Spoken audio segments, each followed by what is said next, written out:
Quando você precisa contar a quantidade de registros de uma tabela, pensamos em algumas funções DAX como CountRows, Count, até aí está tudo certo. Mas aí você se depara com a função CountA, CountA, tanto faz. E aí, você saberia me dizer qual a diferença entre essas três funções? Então já aproveita, deixa seu like, se inscreva no canal e ajude a impulsionar esse conteúdo.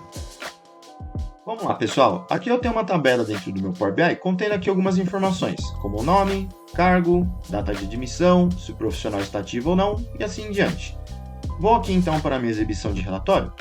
E agora então vamos para o nosso primeiro exemplo, a função CountRows. Primeiramente eu vou criar aqui a medida, nova medida, e eu vou trazer aqui a função CountRows. Vou dar aqui o nome da própria função, CountRows. Minha função CountRows exige apenas o nome de uma tabela. Vou trazer aqui então o nome da minha própria tabela. Vou trazer aqui a minha medida aqui para um card. Então meu card aqui retornou 7 registros. Se nós contarmos aqui, então tem 1, 2, 3, 4, 5, 6, 7. Então, o que faz a função CountRows? Ela conta todos os registros da tabela, independentemente se alguma das minhas colunas não tem informação, como por exemplo aqui, a Maria não tem idade, o Marcos não tem salário e assim em diante. Eu posso usar aqui também dentro da minha função CountRows uma expressão de tabela. Eu vou então apagar aqui o nome da minha tabela e vou usar aqui uma outra função CalculateTable. A função CalculateTable vai aplicar o filtro numa tabela e vai retornar essa tabela para você. Eu vou colocar aqui então o nome da minha tabela e vou trazer todo mundo que tem a idade maior ou igual a 30. Idade maior ou igual a 30. Então aqui na minha função CalculateTable vai filtrar aqui todo mundo que tem a idade maior ou igual a 30 e vai retornar uma tabela. E qual é o único parâmetro que a minha função CountRows exige? Uma tabela. Então nós temos aqui então o resultado de uma tabela. Então vou fechar aqui o parênteses, vou dar um OK. Repare então que aqui ele me trouxe 4 registros. Quem tem mais de 30 aqui? João, a Júlia, o Pedro e o Marcos. Então nós podemos usar aqui a nossa função CountRows dessas maneiras. Ou você pode passar então uma tabela física ou uma expressão de tabela. Aqui utilizamos a função CalculateTable, mas você também pode utilizar a função Filter, que retorna uma tabela, a função Distinct, a função Values, que também retorna uma tabela, dentre outras funções. Aqui nós temos o nosso próximo exemplo, a função Count. Vou criar aqui então uma medida, nova medida. Vou dar aqui o nome da própria função, igual a Count. Se nós olharmos aqui, ele está pedindo o nome de uma coluna, e não uma tabela. Então agora eu vou fazer o seguinte. Eu vou trazer aqui a coluna nome. Tabela nome. Vou aqui trazer a medida para um card. E aqui nós temos 7 registros. Se nós contarmos aqui, 1, 2, 3, 4, 5, 6, 7. Perfeito. E agora se eu usar a coluna idade. Vou colocar aqui idade. E dar OK. Aqui ele já me trouxe 6. Na coluna idade nós temos aqui um valor em branco. A Maria aqui não tem uma idade preenchida. Então, portanto, ele vai contar valores que não estão em branco. Carlos, 1, 2, 3, 4, 5, 6. Perfeito. Vamos então fazer aqui um outro teste. Agora eu vou trazer aqui a data de admissão. Vou dar aqui um OK. E ele me trouxe também os 7 registros.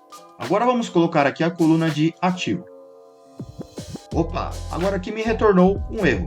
Vamos ver aqui os detalhes. A função count não pode trabalhar com valores do tipo booleano. Esse erro acontece porque a função count não faz contagem de colunas do tipo booleano, verdadeiro e falso. Então aqui nós temos a única e exclusiva particularidade da função count. Eu trouxe aqui até ao lado um ícone em forma de tabela, onde tem aqui uma coluna em vermelho. E agora então, que função DAX que faz a contagem de colunas do tipo booleano, verdadeiro e falso? É agora que entra em cena a função CountA. Vamos então criar aqui uma nova medida. Vou colocar aqui CountA, igual a CountA. O que ele exige aqui? O nome de uma coluna. Eu vou aqui utilizar os mesmos exemplos que fizemos anteriormente. Vou colocar aqui a coluna nome e vou trazer a minha medida aqui num card. Se nós olharmos aqui, ele trouxe todos os nomes. Temos aqui 7 registros. Eu vou trocar aqui, vou trazer a coluna idade. Agora ele me retornou 6. Então ele tem o mesmo comportamento da função count. Ele vai contar aqui valores que não estão vazios. Então ele trouxe aqui o Carlos, 1, 2, 3, 4, 5, 6.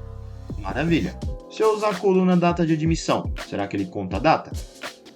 Também conta a data. Então nós temos aqui 7 registros não vazios. E agora, ele vai contar a coluna se está ativo? Vamos fazer aqui um teste. Perfeito. Então aqui ele me trouxe aqui a quantidade de registros que estão verdadeiro e falso da minha coluna ativo.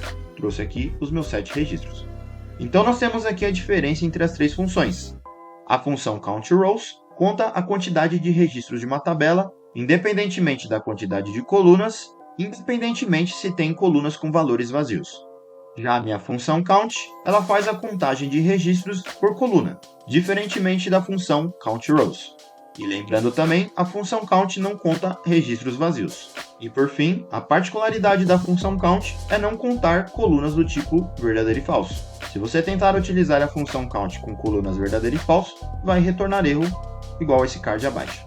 E a nossa última função, CountA, ela tem o mesmo comportamento da função count.